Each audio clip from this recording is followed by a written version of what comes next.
శిష్యులే తన బలమని, మనమంతా ఒకే కుటుంబమని స్వర రాగసుధ సంగీత విద్యాలయం వ్యవస్థాపక అధ్యక్షులు విష్ణుభట్ల శ్రీరామచంద్రమూర్తి పేర్కొన్నారు. కాకినాడ జిల్లా కాకినాడ స్థానిక సూర్యకళా మందిరంలో 25వ వార్షికోత్సవ వేడుక సంబరాలు అంబరాన్ని తాకాయి. ముందుగా జ్యోతి ప్రజ్వలన అనంతరం ఈ కార్యక్రమాన్ని సంగీత సేవానిరత విష్ణుభట్ల శ్రీరామచంద్రమూర్తి ఆధ్వర్యంలో 25వ వార్షికోత్సవ వేడుకలు ఘనంగా నిర్వహించారు. విద్యార్థులు అందరూ కలిసి గురువుగారికి స్వర్ణ కంకణం, గండపండేరం బహుకరించారు. తదనంతరం దుస్సాలువతో సత్కరించారు. శిక్షణ పొందుతున్న విద్యార్థులందరూ తమ తమ గాత్ర నైపుణ్యంతో అందరి మెప్పు పొందారు. ఈ సందర్భంగా తురగ సూర్యారావు, శేషకుమారి దంపతులు విష్ణుభట్ల శ్రీరామచంద్రమూర్తిని ఘనంగా సన్మానించారు. హైదరాబాద్, బెంగళూరు, దుబాయ్, విజయవాడ నుంచి విద్యార్థులు ఆసక్తిగా వార్షికోత్సవ వేడుకలకు హాజరై ప్రత్యేక స్థాయిలో గాత్రం గానం చేశారు.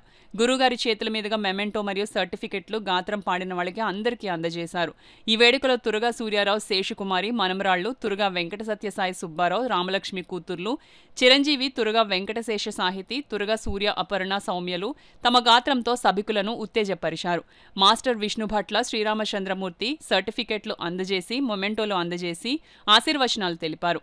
ఈ సందర్భంగా గురువు శ్రీరామచంద్రమూర్తి మాట్లాడుతూ, నా శిష్యులే నాకు బలం, మనమంతా ఒకే కుటుంబం అని పేర్కొన్నారు. ఈ కార్యక్రమంలో విద్యార్థులు మరియు తల్లిదండ్రులు అధిక సంఖ్యలో పాల్గొన్నారు.